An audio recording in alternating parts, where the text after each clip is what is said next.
danger. Presse précarisée. Démocratie en danger. Presse précarisée.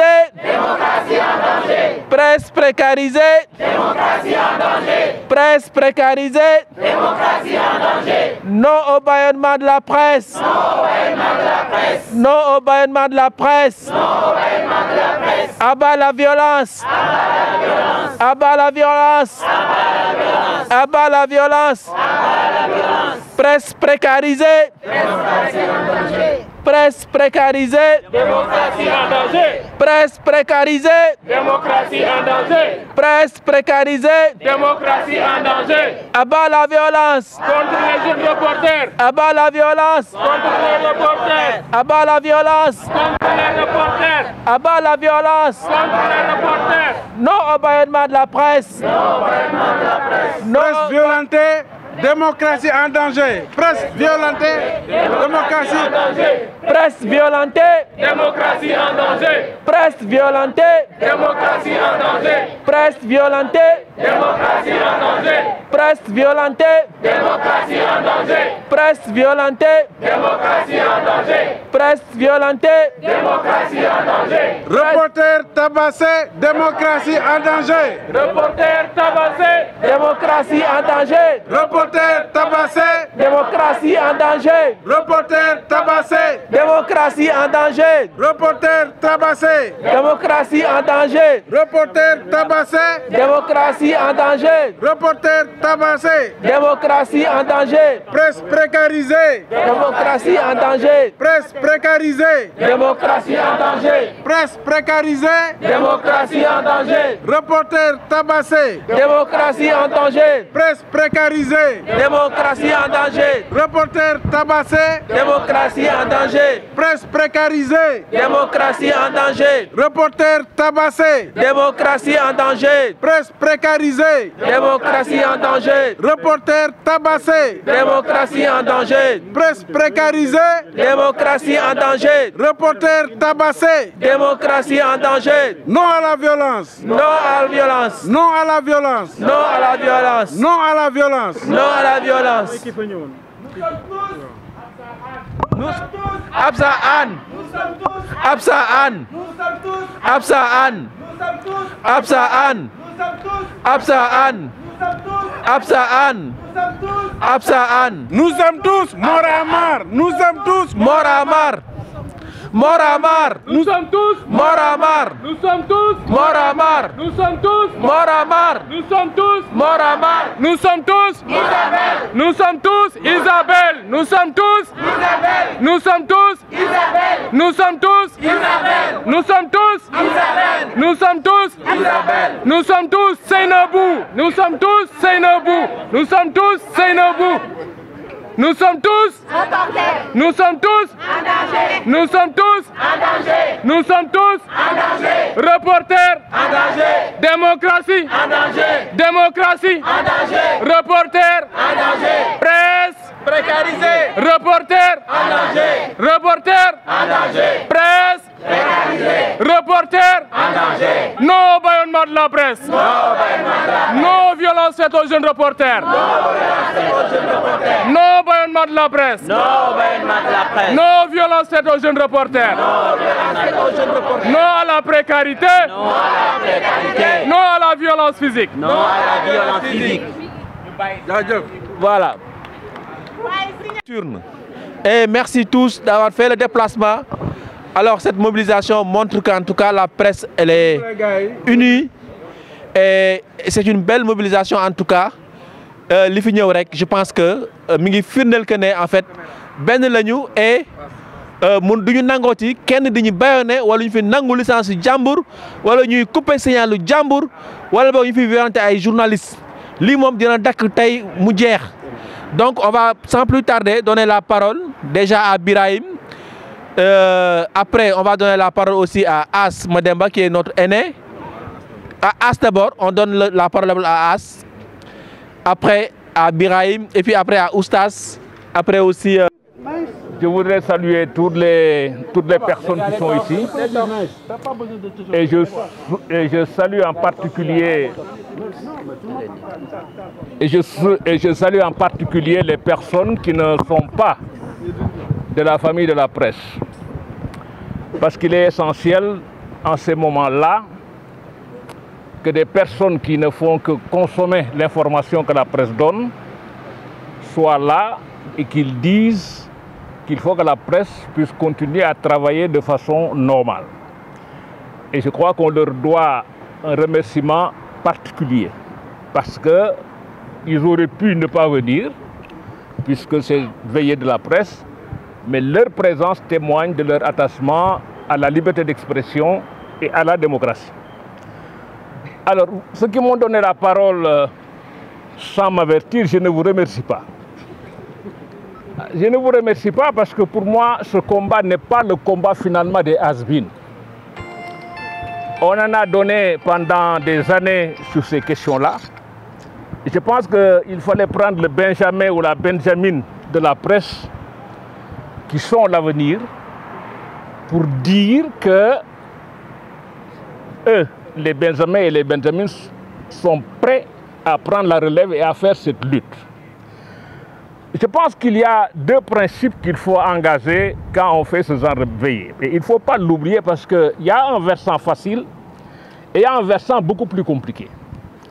Le versant facile, c'est la défense de la liberté de la presse et la défense de la liberté d'expression. Ça, en réalité, les journalistes ont le devoir de veiller à ce que la liberté d'expression soit défendue.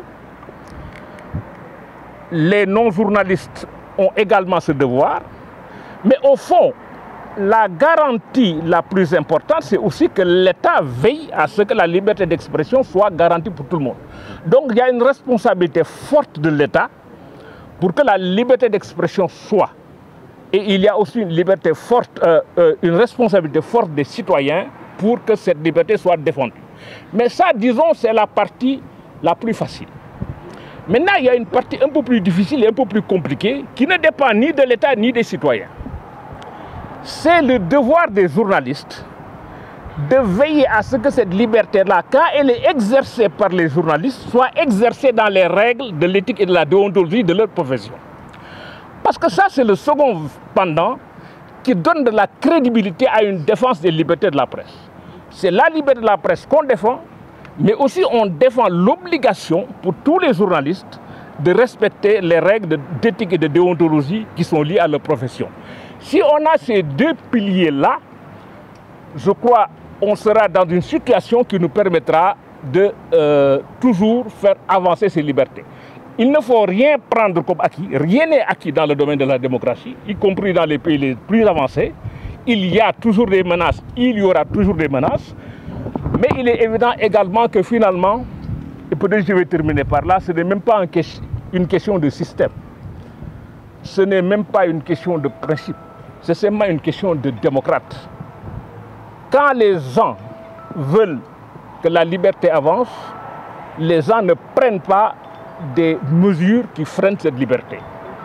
Quel que soit le système où l'on est, je pense qu'il n'est pas normal qu'à un moment, on interdise les gens à ne pas donner l'information, c'est-à-dire qu'on prive le public du droit d'avoir une information adéquate et qui peut lui servir de prendre des décisions. Voilà donc... grosso modo, c'est tout ce que je voulais dire. J'ai entendu qu'on ne bâillonne pas la presse, mais si la presse se laisse bâillonner, vous serez bâillonné. La presse précarité est une presse en danger. Lutter pour que les droits qui sont reconnus dans les conventions collectives, dans le code de la presse, que ces droits-là soient réalisés à l'intérieur des entreprises de presse, parce que ça aussi, ça fait partie de la liberté d'expression. Voilà, l'au-delà la bëggoon wax. Voilà doy na sëkk. waaw bu ñuy wax ci loolu dañ koy tënk rek xam nga nit moom lépp lu jëm ci xibaar dafa am maanaa ci moom ci diine yi sax defe naa ne wax ji moom lu ko sos la te làmmiñ nag dafay wax bay di wax yoo xam ni léeg-léeg aussi mu mucc ayib wala yoo xam ni dana indi gàllankoor mais li wóor bu wóor daal mooy defe naa ni am na centre bu naan ku woo da làmmiñ bu noppee rafle mais koo xam ne it làmmiñam dong la am pour wax naqaram boo ko bëggee xañ mu wax boo atuwul dana bàyyi làmmiñ ba jël yeneen i moyens pour seet naka lay jëflante ak yow. Donc bokk na ci li nga xam ne daal yaakaar naa ne war nañ ko sàmm mooy liberté d'expression, am sañ-sañ wax loolu dafa bokk ci réew. nit ñi bu ñu amatul sañ-sañ wax duñu am sañ-sañ def dara donc sañ-sañ wax boobu war nañ koo aar ñun journalistes yi ak ñi dul journaliste sax surtout. Et maa ngi gërëm ñi nga xam ni du ñu journaliste tey ñëw fi ndax ñooñu seen teewaay moo sa ëpp maanaam teewaayu journaliste yi parce que journaliste yi ñoom xëy na seen mbir la seen liggéey la waaye ñi nga xam ne bokkuñu ci ba pare ñëw ñooñu ñooy ñi nga xam ne ñoo ci dëgg ñoom ñooy aar liggéeyu journaliste yi di aar liberté d'expression. Liberté d'expression nag nguur da ko war di aar parce que nguur gi ci boppam intérêt mooy liberté d'expression nekk fi beneen bi ci des muy aussi li nga xam ne wàllu journaliste yi la journaliste da di métier boo xam ne dafa am importance lool ndax ñoom ñuy wax te ñoom seen métier dafa am lu mu leen tënk ak nuñ koy defee kon ñoom tam nañu fexe ba loolu nga xam ne moom la seen métier tënk ñu koy defee di ko jëfe bu ko defee nit ñi mën a ànd ak ñoom di leen aar di leen aar ci lépp loo xam ne ñoo ngi koy def loolu daal laa amoon ci lu may wax démocratie moom mi ngi tegu ci liberté d'expression képp nag ku laal liberté d'expression na nga xam ne yaa ngi laal loo xam ne doomu réew bi yëpp ñoo ko bokk te boo ko laalee aussi di nga gis nit ñi jóg et je crois que loolu moo fi xew tey ba lii yëpp am kon ñuy ñaan daal mu bañati fi am ñoo xam ne métier la boo xam ne ñëpp lay servir journalistes yi nekkaluñ fi opposition nekkaluñ fi pouvoir liñ fi nekkal mooy wax li xew bu ko defee askan wi mën a tànn loolu rek moo ci am solo ñu continuer di ko waxee na xam ni aussi du xeex buy jeex quoi kon daal nañ ci jàpp gis na ñi nga xam ne it ñooy suñu mbokki alkaati yi foog ñu wax ak ñoom tuuti defe naa ne dañuy def séminaire yu bare yoo xam ne journalistes yi alkaati dañuy toog di xool nu ñuy jëflantee nañ ko gën a yokk am nañu fi nekk ay Birahim Seck ak Forum Civil ak ñi nga xam ne citoyen lañ ñoom tam nañu xalaat ba xam daal journalistes yeeg alkaati yi naka la ñu mën a def ba ku nekk mën a def sa liggéey bañ a yàqal kenn ki parce que nag du namu Sénégal ñu jël journaliste du sax namu Sénégal ñuy dóor nit rawatina nag koo xam ne dafa ñëwoon rek doon def métier am kooku moom des koo dóor des koo bu ndaxatal mën nga ko bàyyi mu def liggéeyam parce que wàññiwu la dara donc je crois que loolu aussi fokk ñu waxtaan yi ba nga xam ne ëllëg bu dara xewee journaliste yi mën a liggéey ci ay anam yu wóor suñu xel yëpp nag dem ci Absa Anne moom mi nga xam ne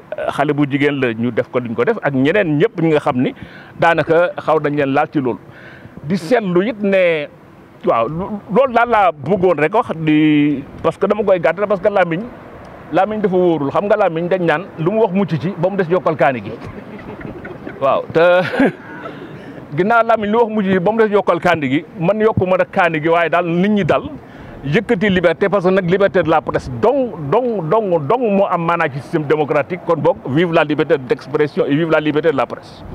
Merci. asalaamaaleykum mbooloo mi asalaamaaleykum waa Sénégal ak ñu nekk biti réew dañu am contenté pour ñëw fekkee ci ndaje mi contenté bi mooy fekk journaliste yëpp booloo ànd ak waa CAP pour défendre les journalistes suñu kàddu mën naa bañ a bari parce que li ñu wax waa CAP mooy lépp loo xam ne journalistes yëkkati nañ ko comme initiative nañ jàpp ne Forum Civil ànd na ci pour ànd ak ñoom ci xeex boobu noonu parce que mënuñu nangu dans une démocratie kay journalistes yoo xam ne dañoo nekk def seen liggéey ci terrain bi waxuma lañ nekk def seen liggéey mais sol gilet pour ñu ràññee leen ñi ay journalistes lañ moom ay nit yu yëkkati seen loxo wala arme di leen ko dóor rafetul jaaduwul te dañ koy ñaawlu ba fi ñaawlu yeme di lancer un appel te jàpp naa ne li nga xam ne moo nekk ci image te mu wër àdduna journalistes yi nga xam dañu doon dóor jàpp naa ne warul mën a rafet ci hiérarchie police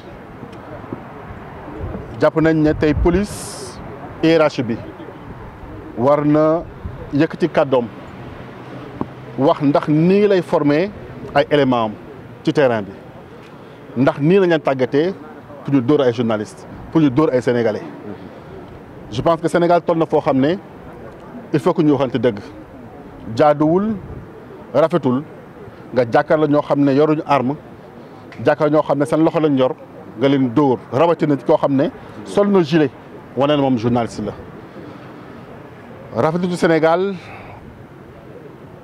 ci ministre jóg di ko neexee rek daal ne maa ngi coupé ay signal naam ne nañ dal nañ ci ginnaaw mais nekkul loo xam ne war nañ ko nangu muy amaat ndax dëkk boo amee yoon da nga jaar ci yoon bi boo jàppee ne diw dafa jàdd waaye xëy na dagg na signal même buñ ko delloo jàpp naa ne warul nekk loo xam ne lu amaat la ba tax na bépp combat boo xam ne yéen a koy mënee jàppale ne forum civil ni mu taxawoon seen ginnaaw noonu la taxawaat seen wet ànd ak yéen ci combat bi xeex ko ngir ndax démocratie defuñ ko ngir Massamba defuñ ko ngir Mademba dañ ko def ngir génération actuelle dañ ko def ngir génération bii di ñëw dañ ko def parce que ay nit dañoo bàyyil dëkk dañoo bàyyil réew te réew moom dañu am responsabilité pour sàmm ko ba tax na lépp loo xam dafa jëmmal démocratie dañ ci ànd di ko xeex lépp loo xam da ko delloo ginnaaw dañ koy taxaw également xeex ko ba mu loolu dakk donc di gërëm ñëpp di sant ñëpp wasalaam. Est-ce que jar na ko.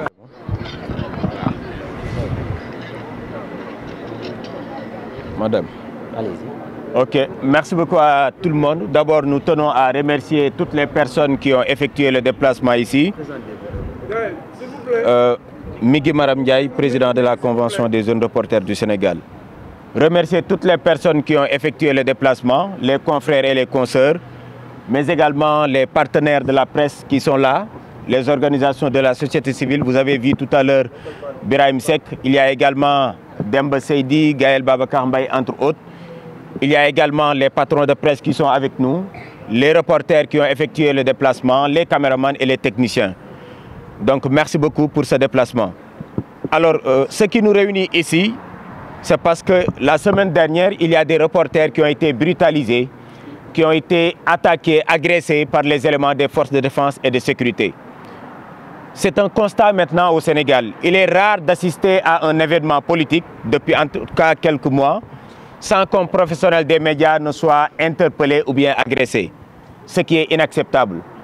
Et pourtant, nous, en tant que structure, nous avons posé pas mal d'actes pour éviter une situation pareille. Par exemple, Absa Anne, qui a été victime de violences le vendredi, nous avons fait ensemble le tour du Sénégal pour sensibiliser les confrères et les consoeurs sur le comportement à adopter sur le terrain en face des éléments des forces de défense et de sécurité. Mieux, nous avons également distribué pour la deuxième fois des gilets aux reporters pour assurer leur protection sur le terrain. Malheureusement, ces efforts sont restés vains. Les forces de défense et de sécurité ciblent souvent les professionnels des médias sur le terrain. Et pourtant, notre mission est encadrée par la Constitution. Leur mission également est encadrée par la Constitution du Sénégal. Donc sur le terrain, nous devons essayer de voir comment collaborer. Mais il n'y a aucune raison qui peut expliquer ce que nous constatons dernièrement.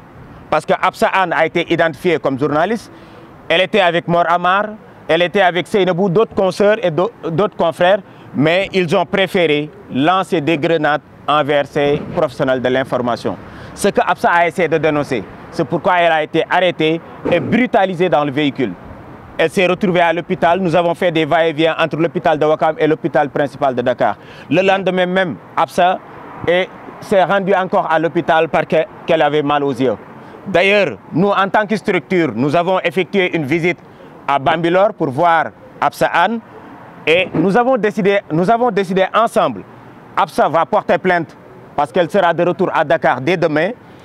On va avoir un certificat médical. Elle va porter plainte. Seneweb va porter plainte. Et toutes les organisations de défense des acteurs de la presse vont accompagner Absa Anne et Seneweb dans ce combat-là. Nous allons également, dès demain, remettre une lettre de protestation au ministre de l'Intérieur, parce que c'est lui, le patron des hommes en bleu, c'est lui également le patron des policiers, pour dénoncer ce que nous constatons et ce que nous vivons ici au Sénégal. Nous allons également voir ensemble comment faire, parce qu'après la plainte qui sera déposée, certainement Lissa Faye va y revenir, la CAP va organiser une conférence de presse la convention pour recenser tous les professionnels des médias qui ont été victimes de violences ces dernières années ici au Sénégal. Et certainement, une activité sera organisée au cours de laquelle nous allons vous présenter les résultats de cette étude-là. Su wolof lu ñuy wax rek mooy dañoo bëggoon remercier d'abord ses confrères et consoeurs yi nga xam ne tey jii ñoom ñoo effectué le déplacement su guddi gii. Remercier également les partenaires de la presse yi nga xam ni ñëw nañ parce que lu tax ñu ñëw xam nañ ni lan mooy njariñu presse ci démocratie tey kenn mënul wax benn démocratie kenn mënul ndamoo démocratie te mënoo tudd li nga xam ne rek moom moo di taskat xibaar yi moo tax dañ leen di wax gàcce ngaalaama ci seen mission bu noble boobule. tey nag la ñu sénégalais yi gën a soxla parce que dañoo nekk ci contexte bu doy waar contexte bi nga xam ni bëri na ay xiirok ngaayoo bëri na ay coow yi nga xam ne am na Sénégal ñu war a dem ci ay élections yi nga xam ne ba tey jii kenn xamagul kañ lay am kon ñun la population bi di déglu pour ñu leen di jox la bonne information moo tax suñu présence sur le terrain lu obligatoire la parce que askan wi seeni kër la ñuy toog di déglu rajo yi di seetaan site yi di ñu xool même sur les réseaux sociaux pour xam réellement lan moo xew ci dëkk bi. maintenant su fekkee ne ñun sur le terrain mënatuñ def boobu la liggéey kon ñun dañ ci am ab njàqare parce que tat ñun suñu métier bii ñuy def mooy lan dem collecté ji traité diffusé constitution bu Sénégal moom moo ko garantir sa njëlbeen. nun ñu ko defalee defal ko ñi nga xam ne ñoom ñoo force de défense et de sécurité yi moom moo tax sur le terrain warul am benn yoon jafe-jafe suñu digganteeg ñoom. pourquoi suñu demee si yeneen dëkk yi guerre lu mu métti dañuy aar taskat xibaar bi pourquoi maintien de l'ordre mënuñoo aar ñi nga xam ne ñoom ñoo di taskat xibaar yi amul dara lu ko mën a expliquer dara. et pourtant de ñun en tant que kuréel parce que ñun suñu mission lan la tàggat moo ñu tax a jóg formation continue formation initiale mais dañ ñu duñ si am. nañu aar également suñuy reporter parce que sinon rek suba ñun ñooy toogaat fii di jooy looloo waral ñu def tour du Sénégal ngir ñaax ñi nga xam ne ñoom ñoo di reporter yi ban comportement la ñu war a am sur le terrain. maa ngi fàttaliku sax daaw am na activité bi nga xam ne CESTI lañ ko defee woo le sous-préfet woo les forces de défense et de sécurité woo amicale des étudiants bi lañ ci àndaloon pour xool naka la ñuy def rek pour éviter des situations pareilles mais malheureusement gis nañ ni effort yooyu yëpp ñu defoon daanaka dafa neen. si benn ngoon au moins nemmeeku nañ ci ñeenti reporters yi nga xam ni daal dinañ leen di bundu xatal Absa Anne jàpp nañ ko dugal ko sa oto jigéen non seulement yow maîtriser nga ko maintien de l'ordre ngay def nga dugal ko si biir oto di ko dóor maanaam Absa su xamul woon ba tey jii mun nañu wax ne peut-être ñi ngi yéeg ak wàcc naan libéré Absa Anne xam moom moo tax Absa génn sa oto boobu noonu ñu yóbbu ko hôpital Wakam mujjee principal ba guddi ba la veille également mënul woon xoolee ba dafa delluwaat hôpital. démb dem nañ xooli ko alhamdulilah tey état de santé mi ngi amélioré wu mais dañ ni lu nu mel waratul am parce que Isabelle jigéen la grenade lañ ko dóor hôpital moom itam la mujjee gis ngeen vidéo buy wër Boubacar Dieng et compagnie ñoom ñëpp dañoo mujj doon daw di làqatu ba mënu suñu woon def seen liggéey lu nu mel nag lañ bëggatul mu am fii si biir Sénégal moo tax nag ñuy poser ay actes yu am solo bu njëkk bi mooy Absa Anne la ñuy déglu bés bu paree maanaam dem uti certificat médical am ba noppi ñun dañoo fas yéene dem déposer une plainte ànd ak moom si liggéey boobule buñ ci noppee itam dinañ déposer benn lettre auprès du ministre de l'intérieur moom mi nga xam ne képp kuy takk der fii si biir Sénégal mooy sa kilifa parce que tamit dañuy jàpp ni dëkk yoon la kon dinañ dem clamer fan la yoon mbaxane doone benn ba nga xam ne au moins lu dara xawetee dinañ ni kat reporter yëglu woon nañ dinañ ni kat CAP yëglu woon nañ donc ginnaaw loolu aussi CAP dinañ xoolaat nan la ñuy def ak plan d'action bi parce que suñu déposé plainte ba nga xam ne am na boobaa dinañ def conférence de presse ngir jéem a xam ban taxawaay la ñuy amee am na itam benn étude bu ñuy waaj a lancer la convention pour xam lan mooy tolluwaay bundu xatal bu ñuy def li nga xam ne moo taskat xibaar yi parce que defoon nañ bu yàgg boo xam ne da doon wax yan conditions la ñuy liggéeyee am nañ ko ba noppi d'ailleurs fan yii di ñëw dinañ ko présenter deuxième bi nag moom mooy si bundu xatal yi nga xam ne dañ koy def parce que jafe na Sénégal nga ñëw sa ab xew-xew politique doo gis ñu ne la dóor nañ taskat xibaar wala teg nañ ko loxo amatul si on fait calcul xool fii ay jamono wax naa ko bu dul woon acteur politique yi te léegi loolu dañ na léegi ñu ñuy dóor dañu bundu xatal mooy ñi nga xam ne ñoom ñoo waroon assurer suñu sécurité lu nu mel nag ñun reporters yi duñu ko nangu parce que nit ñi ñun lii lañ am suñu passion la amuñu leneen bëgguñu def leneen lu dul métier bii nii donc luñ ci bëgg mooy ñu aar ñu gunge ñu ngir ñu mun ko def convenablement demandé wuñ leneen lu am solo ñun dinañ ko def parce que suñu ñibbee lu ñu bëgg mooy quitte avec notre conscience donc loolu na seen xel dal métier bi dañ koy def avec passion moom moo tax ñu siy xëy subaak ngoon donc loolu dañuy remercier ñëpp di sàkkuwaat ñëpp jàppale ñu si xeex bi parce que suñu ko defee defaluñu ko convention defaluñu ko CAP defaluñu ko keneen démocratie bu Sénégal lañ ko defal donc looloo waraloon ñu mobiliser waat di leen wax ni duñu yem fii tey waa Ndakaaroo jël mais on va se mobiliser à l'intérieur du pays également parce que yàlla may nañu ñu am cellule fépp ñoom itam ñu ngi organiser wu pour xool naka la ñuy mener des plans d'action ba nga xam ni Sénégal peut-être weer yi ñu jëm wala bés yi ñu jëm kenn dootul dégg ñu ni ñu ngi bund xatal benn taskat xibaar jaa ngeen jëf. On m'oblige. Ah, ici, c'est verrou maintenant. Alors, je disais donc que je voudrais d'abord m'excuser parce que je suis un peu grippé. C'est pourquoi je parle difficilement d'ailleurs. Mais puisqu'il n'y a pas de démocratie dans les rédactions, je suis obligé d'exécuter les instructions de Oustaz Assane Diouf qui devait prendre la parole ici. Ce sera juste des mots de remerciement. Au nom du groupe Walfadjri, je voulais remercier toute la famille de la presse, des jeunes reporters, les organisations professionnelles, le patronat. On remercie tout le monde. Parce que vous avez été avec nous pendant ces moments difficiles. Walfadjri est habitué dans sa marche historique à vivre ces moments. Mais pour un travailleur, ce n'est jamais facile quand on vous dit que votre entreprise est menacée de fermeture. Et vous avez été là avec nous. On a tendance, quand il y a des difficultés qui frappent les entreprises de presse, des difficultés qui frappent les reporters en général, on a l'impression que nous, journalistes, nous avons plus tendance à tirer sur les organisations professionnelles. Souvent on dit, oui, où est le Synpics? Oui, où est la convention des jeunes reporters? Oui, où est la CAP, etc., etc. Je veux simplement dire ceci. C'est vrai, ces organisations-là peuvent faire ce qu'elles peuvent. Mais si nous, journalistes, reporters, patrons de presse, tous ceux qui ont une carte de presse, si nous ne reprenons pas les bonnes habitudes, c'est-à-dire nous mobiliser comme un seul homme, à chaque fois qu'un d'entre nous est agressé, cette situation ne s'arrêtera jamais. Il faut qu'on arrête de se comporter comme des observateurs passifs ou inactifs quand les journalistes sont agressés. Je me souviens, quand Boubacar Kambel-Dieng a été agressé par des policiers au stade Léopold Sédar Senghor de Dakar, il y a quelques années, on n'avait pas attendu que le Synpics nous appelle. Les journalistes étaient mobilisés pour dénoncer cette situation. Quand des policiers sont entrés dans les locaux de la radio Sud FM et amenés au commissariat central pratiquement tous les membres de la rédaction qu'ils ont trouvés là-bas à 6 h du matin. Ce jour-là, à 10 h, c'était un mois de Ramadan, pratiquement toute la famille de la presse était devant le commissariat central. Je pense que nous devons retrouver ces bonnes habitudes.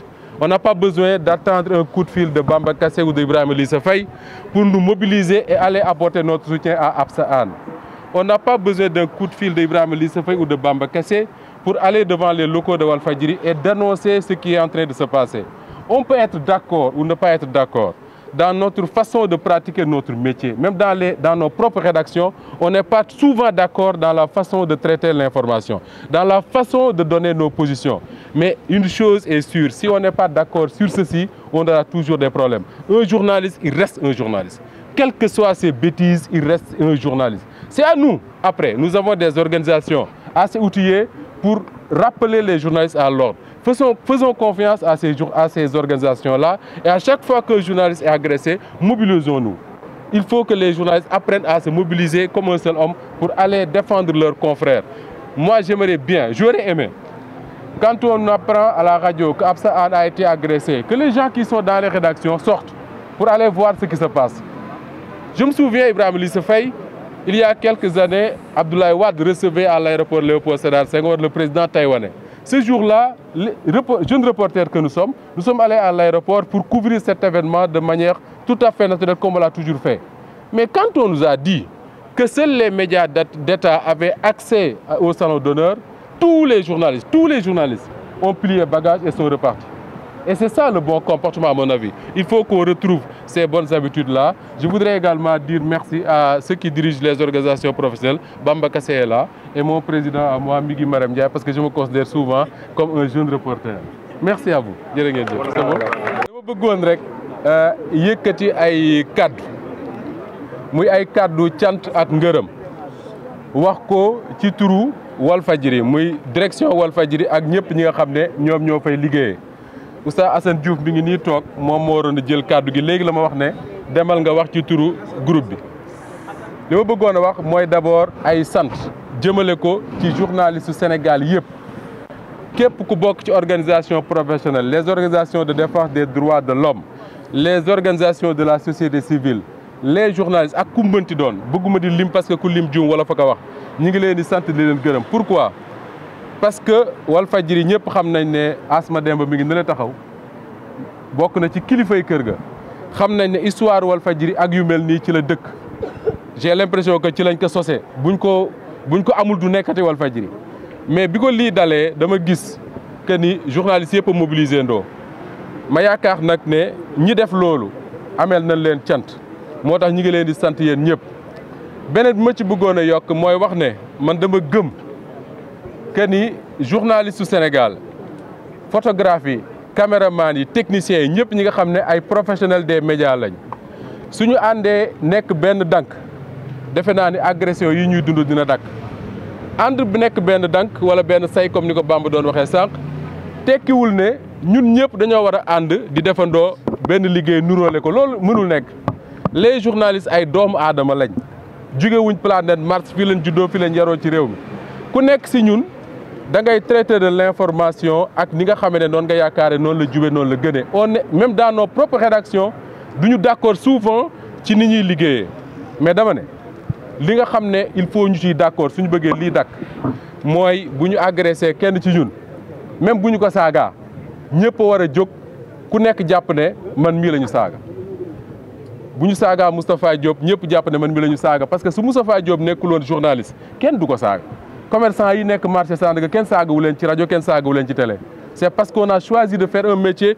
moo tax ñu lay agressé di la saaga li koy mën a dakkal mën nañu waxtaan ak alkaati yi ba suba mën nañu waxtaan ak gouvernement bi ba suba mais il faut que ñu fexe ñun ci suñu bopp bu ñu dara dalee ñu sentir ne benn famille la dal man maa ngi fàttaliku ay at ci ginnaaw toog nañu fii dégg ñu ne am na ay alkaati yoo xam ne match football dong la ay journaliste demoon ñu jàpp ñaar ci ñun dóor leen ba xaw leen a gaañ bés booba benn journaliste xaarul ko la woo ñëpp a jugandoo ne lii moom day dakk CDPJ ci la juddoo maa ngi fàttaliku en juillet 2004 Ibrahima Lissa Faye bi ñu fi jàppee Madiambal Diagne mobilisation yi ci doon am yëpp li ko doon may doole mooy journalistes yi ñëpp a doon génnandoo ku ci nekk jàpp ne yow la dal maa ngi fàttaliku président Abdoulaye Wade fii ci aéroport Léopold Senghor recevoir na fi président wu Taïwan muy ngan gu rëy mais ba journalistes yi demee ñoom ñëpp ànd bëgg koo couvrir ñu ne leen les médias d'État ñooy dugg ñu nekk ci privé bi nañ taxaw ne le xaar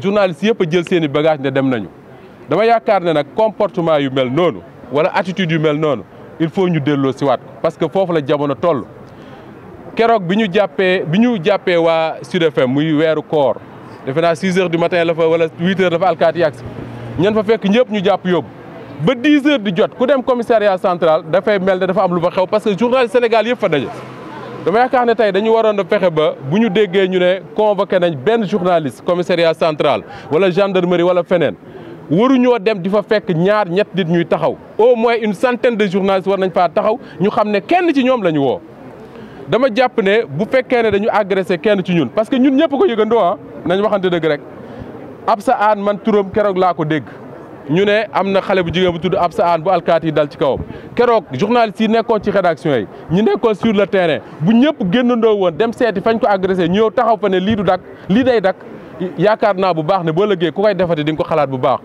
yaakaar naa ci sama wax bu gàtt bii ma bëggoon a wax il faut ñu delloo siwaat comportement yooyu encore une fois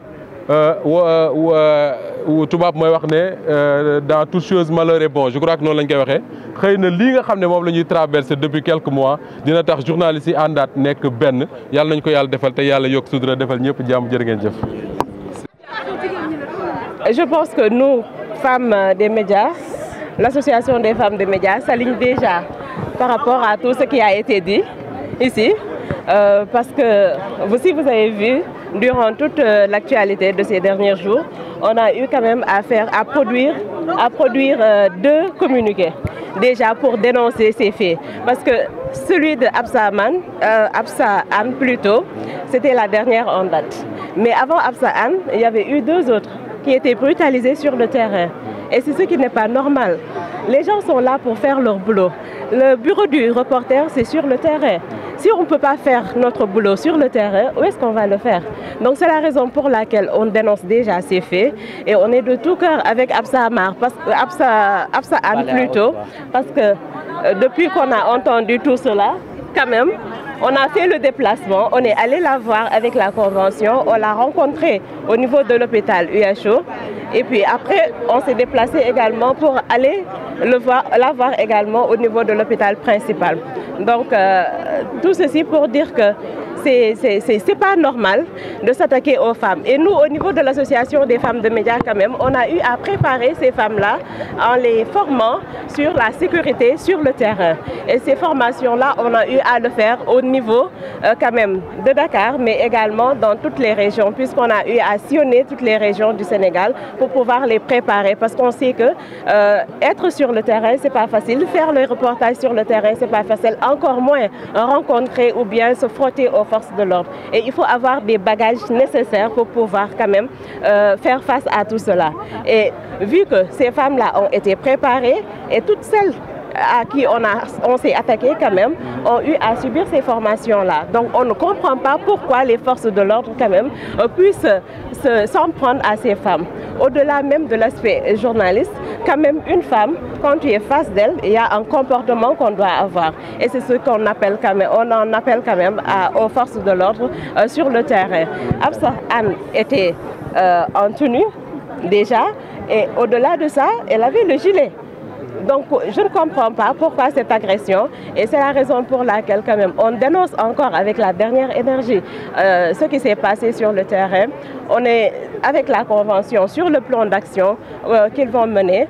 On va porter plainte du côté de la convention parce qu'on est tous des associations de presse et ensemble on va mener ce combat-là pour que justice soit faite pour Absa mais également pour les autres femmes qui ont eu à subir ces violences-là sur le terrain. Nous disons non à ces violences-là et surtout non aux violences exercées, en tout cas sur les femmes reporters sur le terrain. On en appelle aussi au ministre de l'Intérieur et à chaque fois on a eu à faire des formations avec les forces de l'ordre, mais toujours l'histoire se répète et pour nous ça doit cesser et ensemble avec tous les reporters, avec tous les journalistes, on doit vraiment dire non à ces exactions qui continuent quand même d'être monnaie courante sur les femmes de façon particulière mais aussi sur les journalistes de façon générale.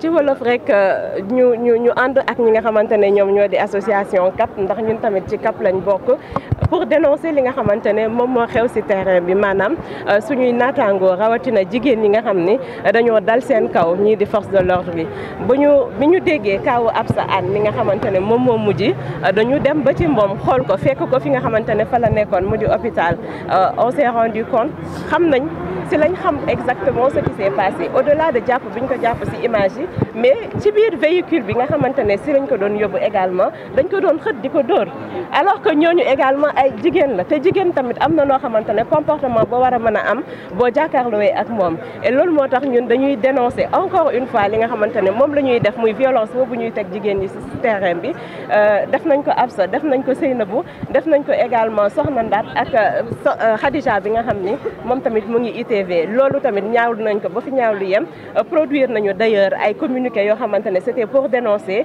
mais on va passer à l'acte parce que premier communiqué bi biñ ko defee dénoncé nañ ko terewul loolu amit ça s'est répété bi Absa si kaawu Absa bi donc dañuy ànd ak association de presse yi lépp li nga xamante ne war nañ ko def muy yoon may ñu ko dinañ ko def également yegg ci ba nga xam ne dinañ am gain de cause sur le terrain te lii nga xamante ne aussi moom mooy am dañ ciy woo ministre de l'Intérieur mu gën a ñaax ñi nga xam ne ñoom ñoo di force de l'ordre naam dañ koy def ci ay session de formation yoo xam ne dañ koy sekk ak ñoom mais taxul ba force de l'ordre yi également intérioriser liggéey boobu nga xam ne dañ koy def journaliste liggéeyam ci terrain bi la bu fekkee ni terrain boobu noonu journaliste bi mënatul am jàmm pour def liggéey bi nga xamante ne moom la war a def ndax ñu ngi koy buntu xatal ci terrain bi di ko teg yenn yoo xamante ne waruñu ko teg donc defe naa ni war nañ ci mën a waxtaan bu juboo ba nga xamante ne nag lu ni mel dootul amati looloo tax ñun tamit association Femme Média ànd ak waa CAP ànd ak convention war a def liggéey bi nga xam ne dinañ ko def lépp loo xam ne rek war nañ ko def pour que justice soit rendue journalistes yooyu nga xam ni dal nañ seen kaw dinañ ko def te xeex boobu tamit dinañ ci sóobu ba mu mat sëkk. Merci.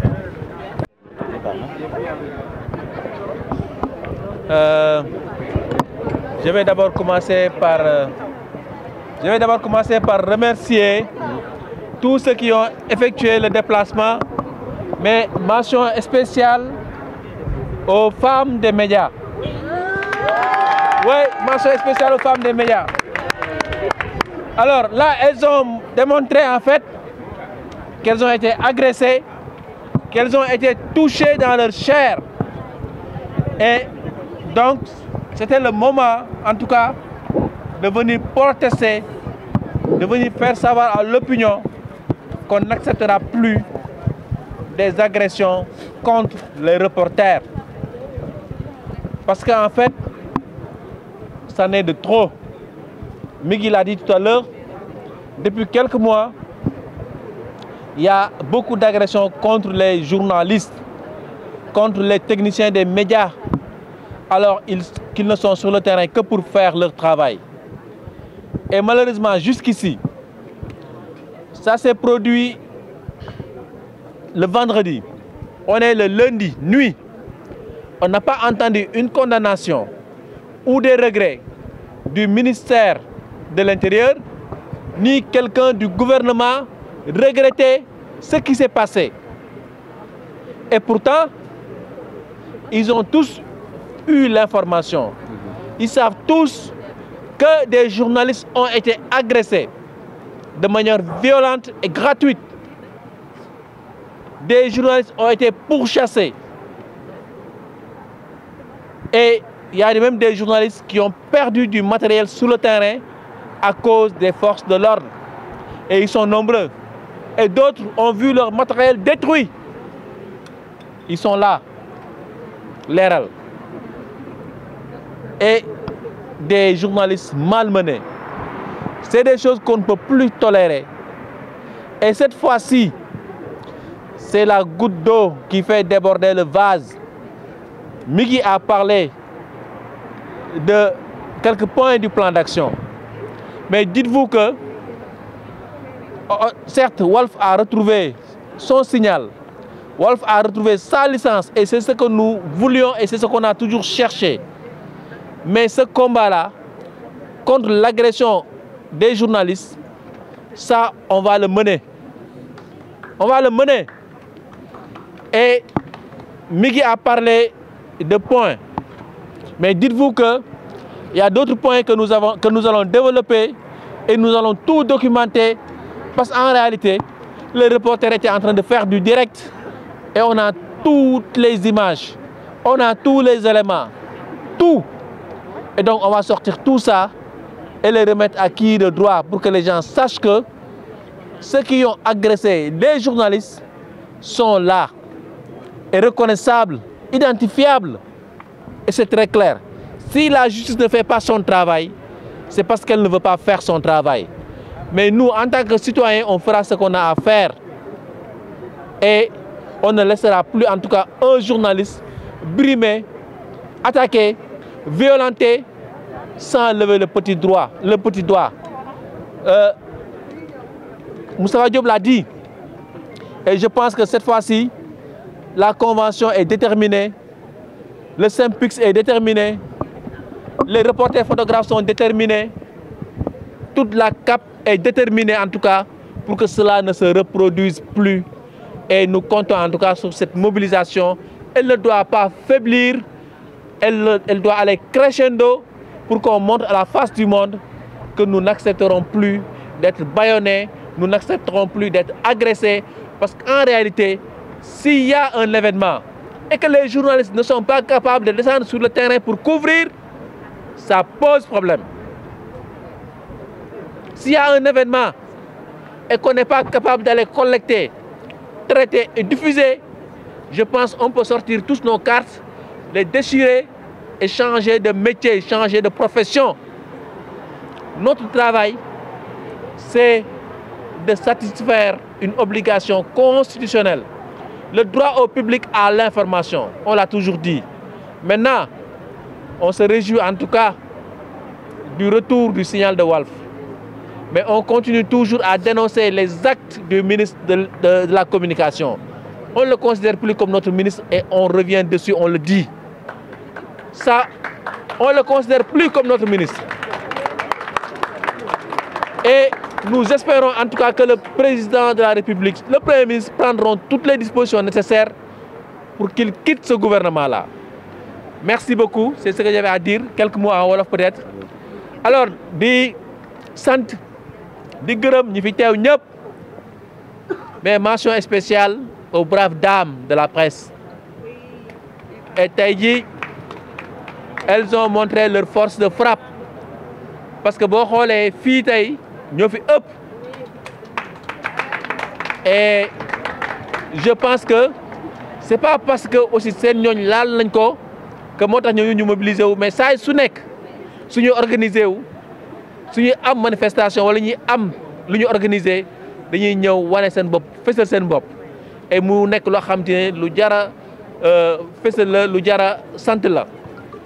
Et li ci am ba am nag mooy que ne vendredi ñun dañoo yaakaar ne ñii di force de l'ordre yi dañoo recevoir woon benn ordre mooy casser du journaliste, mater du journaliste, xoñoñal journaliste yi ba bu xew-xew amatee duñu wàcc ci terrain bi. Mais ñi xalaat loolu nag yaakaar naa ne ñu ngi juum ndax loolu tiitaluñu xoxataluñu. Bis bu dara amatee dañ wàcc ci terrain bi def suñu liggéey comme ni ko yoon waxee, def suñu liggéey ba kenn du yàpp, def suñu liggéey ba population bi am information bi. Et je pense que am na lu mi ngi wax du ma ci ñëwaat quelques points la ci plan d'action bi. Et dina am yeneen yoo xam ne ñu ngi koy bëral ndaxte bi li doore yi di am, bi brutalité bi di am, journalistes yi ñi ngi doon couvrir, mi ngi nekkoon en direct. ñi def seen njombe yëpp identifié nañ xam nañ leen et yaakaar nañ ne xanaa nag justice Sénégal du débiné wu et yaakaar nañ ne en tout cas liñ ci war a def dañ ko def. Mais li ñu gën a métti ci mbir mi yëpp mooy depuis bi mu amee vendredi ba léegi dégguñu kenn ci état bi, du ministère bu intérieur, du primature, du présidence, amul kenn ku ñaawlu doore yi, amul kenn ku ñaawlu li nga xamante ne journaliste dañ nañ ko ci terrain bi. Donc mu nekk loo xam ne métti nañu trop parce que dégg nañ ko, xam nañ ko et waruñu woon a toog di xaar ñu leen di wax ñu jéggalu wala boog ñu regretter li nga xam ne am na. Parce que bu dul dara ñun bu ñuy informer amul xaj ak seen, ñëpp la ñuy informer, di population bi, di nekk pouvoir, ñi nekk pouvoir, di ñu nekk opposition. Donc mu nekk loo xamante ne lu ñaaw la waaye nag ñun li ñu war a def dañ ko def ànd ci ak ñi ci war a àndal et ñi ngi leen di sant di leen gërëm lu baax a baax parce que ñooñu saa su ne dañuy déglu rek pour lu ñu jéego bu ñu teg bu ñu seqi ñu ànd ceeg ñun vraiment ba mat sëkk.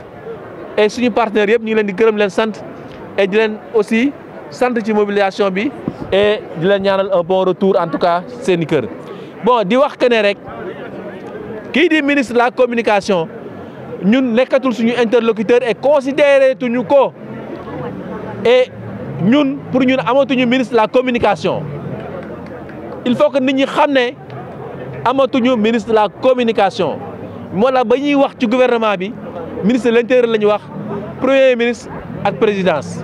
Mais ñun li ñuy ñaan mooy ñu jëlee ko ci fi mu nekk te xam ne ñun en tout cas mënatuñu jiite et amatuñu confiance ci moom, amatuñu lenn li ñuy wax ak moom jërëjëf. Presse précarisée. Démocratie en danger. Non à la violence faite aux jeunes reporters. Non à la violence faite aux jeunes reporters. Non à la violence faite aux reporters. Non à la violence faite aux reporters. Non à la violence faite aux professionnels des médias. Non à la violence faite aux professionnels des médias. Démocratie en danger, presse précarisée. Démocratie en danger. Démocratie en danger, presse précarisée. Démocratie en danger. Presse tabassé. Reporter tabassé. Démocratie en danger. En danger. Presse brimée. Démocratie en danger. Presse brimée. Démocratie en danger. Reporter tabassé. Démocratie en danger. Maltraité. Démocratie en danger. Reporters maltraités.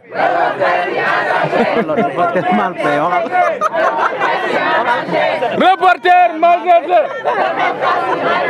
On donne la parole à Tata Rose de des femmes des médias.